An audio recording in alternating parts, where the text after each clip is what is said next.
আসসালামু আলাইকুম। আপনারা যে আমগুলো দেখছেন কিং অফ চাকাপাত এবং মিয়াজাকি, এই যে আম, দুটো আমের আমি গুটলি অর্থাৎ আমের যে আটি বলি আমরা বা বীজ, সেই বীজের দুটো চারা সংগ্রহ করতে হবে। করার পর স্টোন গ্রাফটিং হবে মিয়াজাকি এবং কিং অফ চাকাপাতের। দেখুন, আমি স্টোন গ্রাফটিং করার পর আপনাদের সামনে এই ভিডিওটা কমপ্লিট করার পরে এনেছি। দেখতে থাকুন ভিডিও, লাইক শেয়ার কমেন্ট এবং সাবস্ক্রাইব করবেন। আর আপনার দরকার দুটো মিয়াজাকি, একটা মিয়াজাকি আর একটা কিং অফ চাকাপাত প্ল্যান্টের ব্রাঞ্চ। আর লাগবে আপনার দুটো আঠির চারা, দুটো, আর একটা ব্লেড, ধারালো ব্লেড, নতুন সেভিং ব্লেড, আর একটা লাগবে এটা হচ্ছে আবার আঠা, এটাকে আমরা ফেবিকুইক বলে থাকি। দেখুন বন্ধু, কিভাবে আমরা করছি দেখুন। প্রথমে আমরা এই মিয়াজাকির যে ব্রাঞ্চটাকে আমরা কেটে নিয়েছি, এই মিয়াজাকির ব্রাঞ্চটাকে আমরা প্রথমে পাতাগুলোকে ছাড়িয়ে নেবো, একটাও পাতা রাখবো না। রাখার পর এটাকে আমরা স্লাইস আকারে দুদিক থেকে ধারালো ব্লেড দিয়ে কেটে নেব, দু সাইড থেকে ধারালো ব্লেড দিয়ে কেটে নেব। এরপরে একটা অপর ব্রাঞ্চ, এই ब्रांचটাকেও আমরা ধারালো ब्लेड दिए केटे नेब। हाँ दोस्त, आप देख रहे हैं Mohsin Ayurvedic plants channel West Bengal Hooghly से। हमारे पास दो आम का ब्रांच है, एक तो है मियाजाकी और एक तो है किंग ऑफ चकापत। ये आउट ऑफ इंडिया का प्लांट है, जापान का प्लांट है, शायद जापान का अमरो प्लांट है। देखिए दोस्त, इसको हम काट लेंगे, काट के स्लाइस आकार में इसको हम स्लाइस करके साइज करके रखेंगे। उसका बाद हम जो गुठली का चारा जो प्लांट है, दो ठो आम का गुठली का जो प्लांट है, उसको हम धो धा के रखे हैं सही से। उसका बाद हम ग्राफ्ट करेंगे, इसको बोलते हैं स्टोन ग्राफ्टिंग। आम का स्टोन ग्राफ्टिंग आप देख रहे हैं मोहसिन आयुर्वेदिक प्लांट्स चैनल में, आम का स्टोन ग्राफ्टिंग। तो इसलिए आपको दो ठो आम का जो गुठली का चारा होता है, प्लांट होता है, उसको लेना है मजबूत, और दो ठो आपको साइन लेना पड़ेगा। साइन मतलब एक तो मियाजाकी का लिया है, आप कोई भी आम का ले सकते हैं। उसका बाद ये जो साइन है, हम बड़ा प्लांट का साइन काट के लाए हैं। इसका बाद हम ब्लेड जो हम यूज करेंगे, उसको हम स्पीड से धो लेंगे। इस स्पीड मिथाइल अल्कोहल बोलते हैं हम लोग इसको, मिथाइल अल्कोहल से इसको हम अच्छे से धो लेंगे और हैंड को भी सैनिटाइज कर लेंगे। करने के बाद अंदर बैक्टीरिया, वायरस, कुछ फंगस कुछ घुस ना जाए हाथ से या ब्लेड से, इसलिए इसको हम सही ढंग से सैनिटाइज कर लिया। उसके बाद देखिए, हम स्लाइस आकार में काट ले रहा हूँ। काटने के बाद हम इसको ग्राफ्ट करेंगे। ठीक है दोस्त, देखते रहिए वीडियो कैसे आम का स्टोन ग्राफ्टिंग होता है।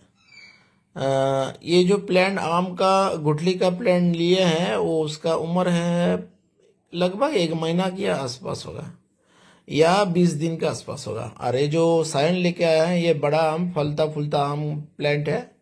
इसका बाद देखिए कैसे हम स्टोन ग्राफ्टिंग करते हैं। मोटा वाला हिस्सा जो है नीचे तरह দেখুন বন্ধু, নিচের দিকে যে মোটা অংশটা আছে, এই অংশটাকে আমি ব্লেড থ্রু করে দেবো, একদম স্লাইস আকারে কেটে নেব। যেরকম আমরা দেখছি ভিডিওতে, এইভাবে স্লাইস আকারে কেটে নেব। 50-50 পর্যন্ত ব্লেডকে ঢুকিয়ে দেওয়া হয়েছে। দেখুন, এটা একটা সেভিং স্যানিটাইজ ব্লেড ইউজ করা হচ্ছে, এবং আগে থেকে যে আমরা সাইনটাকে স্লাইস আকারে কেটে রেখেছিলাম, সেটা ওই গ্যাপের মধ্যে পুশ করে আমি গ্রাফট করব। যদিও কোনো এখানে গ্রাফটিং টেপ আমার পাশে পড়ে রয়েছে, আমি গ্রাফটিং টেপ ব্যবহার করব না, এখানে আমি পেস্ট গ্রাফট করব। মানে 1 সপ্তাহের মধ্যে এটা কার্যকরী হয়ে যাবে। আর আমরা যদি গ্রাফটিং টেপ ব্যবহার করি তাহলে আমাদের 15 থেকে 20 দিন সময় লাগবে। আর আমরা যদি এখানে গ্লু বা ফেভিকুইক ইউজ করি তাহলে 1 সপ্তাহের মধ্যে আমাদের গ্রাফটিং সাকসেস হয়ে যাবে। দেখুন বন্ধু, এইভাবে গ্রাফটিংটা করা হচ্ছে। এই স্লাইস আকারের মধ্যে এখানে ঢুকিয়ে দেওয়া হয়েছে। দেওয়ার পর আমরা চেপে ধরবো, চেপে ধরে পেস্ট গ্রাফটিং করে দেবো, পেস্ট করে দেবো।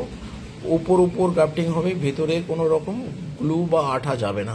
এই দেখুন সাইজ করতে হবে, ক্যাম্বিয়াম লেয়ারের সঙ্গে অ্যাডজাস্ট করে নিতে হবে, ক্যাম্বিয়াম লেয়ারের সাথে অ্যাডজাস্ট করে নিতে হবে। हाँ दोस्त, देख रहे हैं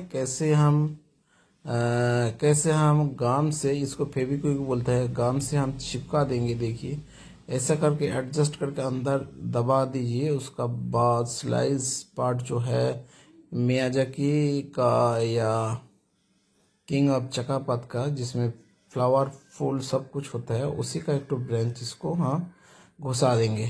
ঠিক আছে বন্ধু, দেখুন এই ধরনের ফল ফুল হওয়া একটা গাছ থেকে আপনি যে ব্রাঞ্চটা কেটেছেন সেই ব্রাঞ্চটাকে স্লাইস করে কেটে এর মধ্যে ঢুকিয়ে দেন।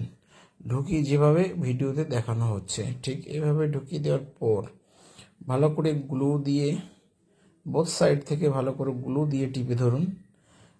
আগে টিপে ধরতে হবে, তারপরে গ্লু দিতে হবে। কখনোই আপনি গ্লু দেওয়ার পরে টিপে ধরবেন না।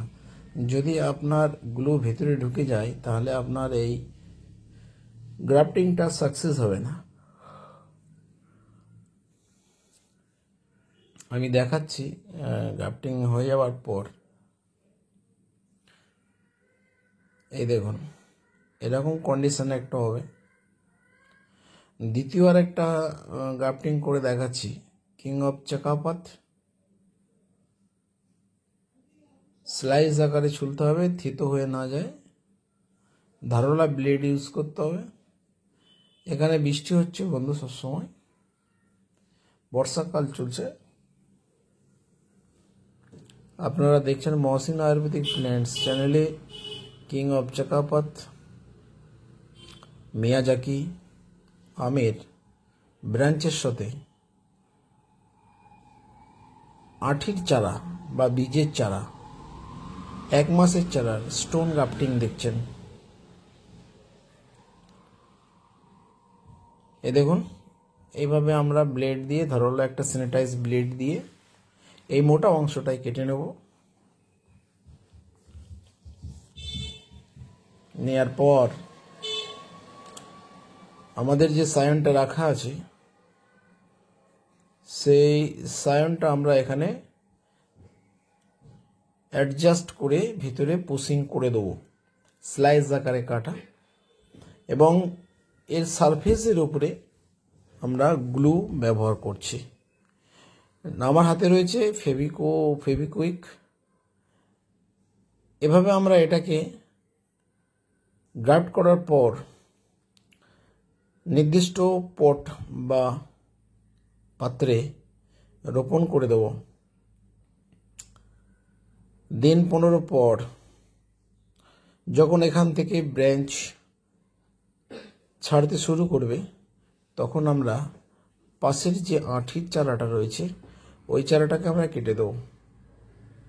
এবং এটা গ্রাফট করার পর 10 দিন আমরা রোদে রাখবো না, এটাকে সেমি সেট এরিয়ায় রেখে দেবো। আর বন্ধু এটাকে শুইয়ে রাখলে ভালো হয়, খাড়া করে না রেখে, হাবর বলে এটাকে। যদি শুইয়ে রাখেন তাহলে কি হবে, জল খাদ্যগুলো যেতে, অভিকর্ষের বিরুদ্ধে যেতে একটু অসুবিধা হয়, অভিকর্ষের সাথে চলতে সুবিধা হবে। মানে এই গুটলির আম থেকে, মানে আঠির চারা থেকে যে রস উপর দিকে যাবে সেটা অভিকর্ষের বিরুদ্ধে কাজ করতে হবে না, সরাসরি চলে যাবে। তাই এই ঘটনাটা করার পর, এই যে গ্রাফটিংটা করার পর এই প্ল্যান্টটাকে শুইয়ে রাখলে অনেকটা গ্রাফটিংয়ের সফলতা আসে। আপনারা দেখছেন stone grafting Miyazaki and king of চাকাপাতের স্টোন গ্রাফটিং। দেখুন আমি আঠা দিয়ে দিয়েছি, আঠা দিয়ে চেপে ধরেছি, চেপে ধরে এই দেখুন এইভাবে গ্রাফট করে দিয়েছি। এই গাছটাকে কিন্তু এখন আমি কাটবো না, অন্তত 15 দিন পর আমি এটাকে কাটবো, ভালোভাবে অ্যাডজাস্ট হতে দেবো। তারপর ওই দিকের গাছটাকে আমি কেটে দেবো বন্ধু। কোন গাছটাকে? আঠির বা বীজের চারার গাছটাকে আমরা কেটে দেবো। ঠিক আছে বন্ধু, দেখছেন এটাকে কিন্তু আমরা রোদে রাখবো না। এবার আমরা একটা পাত্রে এটাকে পটিং করে দেবো। একটা পাত্রে শুধুমাত্র কোকোপিট দিয়েই আমরা পটিং করতে পারি, বা গার্ডেন সয়েল দিয়েও করতে পারি। আমার কাছে হাতের গোড়ায় ছিল কাঠের গুঁড়ো বা মিল ডাস্ট। এটা কাঠের গুঁড়ো, এই কাঠের গুঁড়ো দিয়ে আমি এটাকে প্ল্যান্টিং করে দিচ্ছি। 1 মাস পরে আঠির চারাটাকে আমরা কেটে দেবো, যখন এটা থেকে নতুন শাখা পোশাখা বেরিয়ে আসবে।